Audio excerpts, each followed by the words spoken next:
things over here on Zoomy Zoom.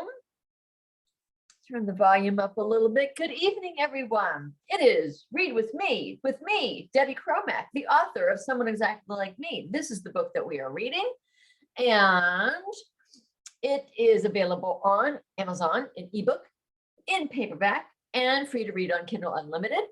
And it is the story of Nicola Mancini, who's an Italian actor who is wanting to bring his career over to America and Hollywood and build his American dream. He has just skyrocketed to fame over in Italy for his very saucy role in a saucy film.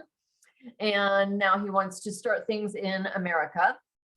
He meets Destiny Cardone, who is a best-selling author, has had a very successful career and happens to be in a little bit of a slump. So they strike a deal to help each other, and we follow them as the terms of that deal play out, and they fall in love. And they go through some ups and downs, let me tell you. So, and I am an author who likes to read and write happily ever after. So there is obviously a happily ever after. So we're going to get started. You also can buy, if you would like a signed copy of this, you can buy that on my website.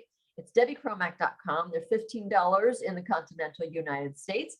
You always will get a bookmark from me, plus some other goodies, because I always like to give away some goodies when people buy my books. So let's get started. As per usual, we must keep it PG-13 so that I do not end up getting my access revoked. So I will try my best to replace words, and we may have to skip over certain paragraphs or even scenes. And I'll just try to fill you in as cryptically as I can as to what's happening. All right. So they are in Italy. We are in Destiny's point of view. They are climbing the hill. And so the last sentence from our last reading was, our last couple sentences, he is asking, are you okay? I am. My feet are just starting to hurt a little with all the walking in these sandals. He looks down at my feet. Oh, he raises his eyebrows and rubs his chin. I didn't think about that. I don't know how women wear these shoes. We're almost at the top. Do you think you can make it? I promise the view is worth it. He smiles. Yes, I can make it. I've come this far. I'm not stopping now. When we get home tonight, you can soak in my tub and then I'll rub your feet. A flirtatious smile spreads across his cheeks as he continues walking, slowing his pace to match mine. About 5 minutes later, we reach the top and the panoramic view is stunning. A bird's eye view of Rome and picturesque terracotta and white buildings that spread for miles, blending into the mountains. We could stay here for a while until your feet feel okay to go back down. We gaze over the view of the city, quietly, breathing in the sun as it descends. He steps away to have a cigarette, and I take a few pictures. I'll take your picture, he says, as he returns to me and gets out his phone. Here, I hand him my phone. You can take it with mine, so it's not on your phone. You don't want your picture in my phone? No, my tongue twists inside my mouth. I already have a picture of us at the Hollywood sign, he reminds me. Okay, that's fine. As I put my phone on my purse, a light breeze blows my hair around my face and I tuck the stray pieces behind my ear. Tell me when you're ready. Okay, smile. I smile and I think he takes a couple pictures. When he comes over to me, stands next to me, sorry, good gracious. He comes over to me, stands next to me and flips through the pictures. Nico, I look up at him. There are so many. He was taking pictures while the wind was blowing my hair. He shifts his gaze from his phone to my eyes. You're a beautiful subject. You're a beautiful subject to photograph, Mia. He stops himself and looks deep into my eyes. We should start going back down now. The sun will set soon. As we decide which ones, we can decide which ones you want when we get home. We start back down the hill and my feet are aching. Just as I'm considering taking off the sandals and going barefoot, he scoops me up in his arms. Caught off guard, I gasp as I instinctively wrap my arms around his neck. Nico, you don't have to carry me. I know I don't have to. I want to. This was my idea, and I didn't think about your feet. He continues walking. A few minutes later, we reach the bottom of the hill and go directly to the car. On the way home, we order food for dinner. I'm so grateful to be back at his house so I can take off my sandals. He goes to the kitchen to put our meals on plates, and I go to my bedroom to put away my things. When I empty the shopping bag, the 2 floral dresses and the red dress with white polka dots are in the bag. Sitting on the bed, I scan my mind of our time in the boutique. I know I asked him to tell her I wouldn't be taking these. Did he misinterpret what I said? Did she misinterpret what he said? I really need to learn the language a little more if I ever visit another country again. He knocks on my door. Come in. He opens the door and walks in. Dinner's ready. How are your feet? Okay, great. I chuckle. They hurt a little, but they're okay. I think maybe Maria got confused about the dresses. I gesture to the 3 dresses I've laid on the bed. I only wanted to buy this one, I say, placing my hand on my chest. Don't you like these? He opens his hand toward the dresses and crosses his arms at his chest. I do, but good. Then they're yours. I bought them for you for your birthday. For my birthday? But Nico, you already got me something for my birthday, something extravagant that really wasn't necessary, I say, standing from the bed. I gave you an experience, not a gift. These are a gift. And before you tell me you can't accept them, you should know it's considered rude to not accept gifts here. I glance at the dresses on my bed and rub my finger across my lips. Thank you. That's very generous of you. Well, I don't feel right accepting them. I already know how stubborn he is and let it go. Come on, he says, walking toward the door. Let's eat. I'm hungry.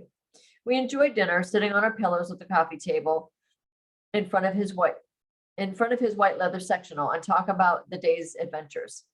Do you want to soak your feet before we eat our dessert? He asks, taking the last bite of his lasagna. I'd love to, but there's no there's no tub in my bathroom. No, not in yours, no, but I have one in mine. It's nice and deep too. You can take a bath if you like. Oh, geez. In my birthday suit in Nicola Mancini's bathtub. I don't know. My feet sure would feel better. I'll be quick, in and out. Okay, I'd like that. I'll get it started for you. I'll clean up out here. When I'm done cleaning up the kitchen, he comes to get me and we walk back to his bedroom.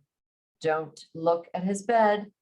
As I enter the bathroom, it's like I've been transported to a luxurious spa. The white marble tub is brimming with bubbles. The chandelier casts a dim glow over the room, and calming meditation music surrounds us. A tray sits near the tub, holding a gold 3-arm candelabra with lit candles, a sea sponge, and a white towel. Do you need anything? No, this is perfect. Thank you. You're welcome. Take your time. I'm going to have a cigarette and maybe write some music. He closes the bathroom door and I undress, twist up my hair into a bun, and dip a toe into the water, testing the temperature. Just right. I step in and sink into the bubbles. As my body relaxes into the heat of the water, the painted floor-to-ceiling mural draws my gaze. The cobblestone street is lined with stone facade apartments. Flower pots line the walkway. Every arch is adorned with a garland of colorful flowers, and every windowsill is dressed with a window box full of more flowers. Closing my eyes, I let my body fall limp as the music sings softly in my ears. About 15 minutes later, I remember the sponge on the tray. Dipping it into the water, I drag it across my arm, squeezing it and letting the water fall back into the bubbles. Another few minutes of sponging and soaking, and I'm ready to get out. Tired from the long day and wanting to get some sleep. Getting out of the tub, I towel off. Shoot, I didn't bring anything to change into. Maybe he's still having his cigarette out on the balcony and I can sneak across to my bedroom unseen. I wrap the towel around me and walk quickly toward his open bedroom door. How was your bath? He's sitting on his bed with a notebook and pen. I gasp, startled, and tug my towel tighter. Very relaxing. Good. Come here, he says, widening his knees. My heart pounds as I try not to breathe loudly. My steps are hesitant. Standing between his knees, I look down at him. A sultry smile dances on his mouth as he reaches up and twirls a piece of my hair around his finger.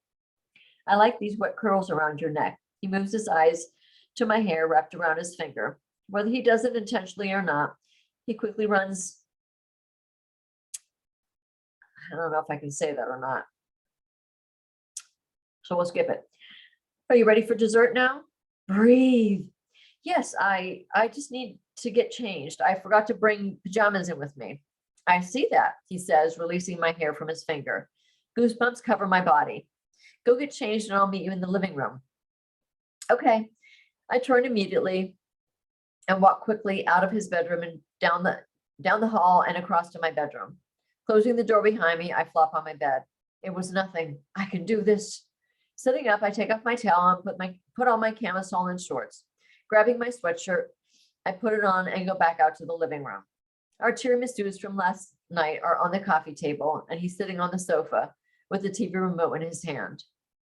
Do you want to watch a movie? He asks. Sure, you pick something. Grabbing a plate, I sit in the corner of the sectional, tucking my legs under me. Finding a movie, he sits back and takes the other plate. Oh my gosh, this is so good, I say, eating my third mouthful. He chuckles at me, blowing air through his nose. I'm glad you like it. When we're both finished with our tiramisus, I take our plates to the kitchen and rinse them in the sink. Then I put everything in the dishwasher. I'm not sure how long I'll last watching the movie, but I sit back down in my corner. Lie back and give me your feet, he says, moving closer to me. I said I brought them for you. It's okay, they feel much better now. I don't think I can handle him rubbing my feet. You are stubborn. He reaches out both arms, wraps his hands around my ankles and tugs them, laying my calves across his thighs. Oh God. Looking forward to the TV, he starts massaging my feet. Ooh, gentle. They're still a little tender. He immediately lightens the pressure of his strong hands. Better? Yes, thank you. While he watches the movie, I can't focus on anything but him rubbing my feet. I'm going to skip that. Every now and then he looks down into his lap at my feet as he rubs them. After a few minutes, my body finally relaxes and I lie back into the cushions, closing my eyes, wallowing in the bliss my feet are experiencing. His kneading into the arch of my foot feels so good. He focuses on my left foot, rubbing and kneading. Then he moves to my right, massaging with long strokes. He moves his hands to my ankle. His thumbs rest on my shin as his fingers move up my calf. And, yep. Some things happen. I'm a mixture of relaxed and something else. I can't open my eyes. I can't know if he's watching me. I focus on steadying my breath. His hands move a little bit more. My breath stilts as it leaves my mouth. There's some tingling and a choking down of a moan. And that is the end of that chapter. We're up to chapter 20, which we will start tomorrow night. And yeah, we're moving along. Give me your comments in the comments. Let me know if you're enjoying it. Let me know if you have any questions. I certainly hope you're enjoying it. I will be back tomorrow night. TikTok, stay with me. And I will close up shop over here on YouTube. Good night.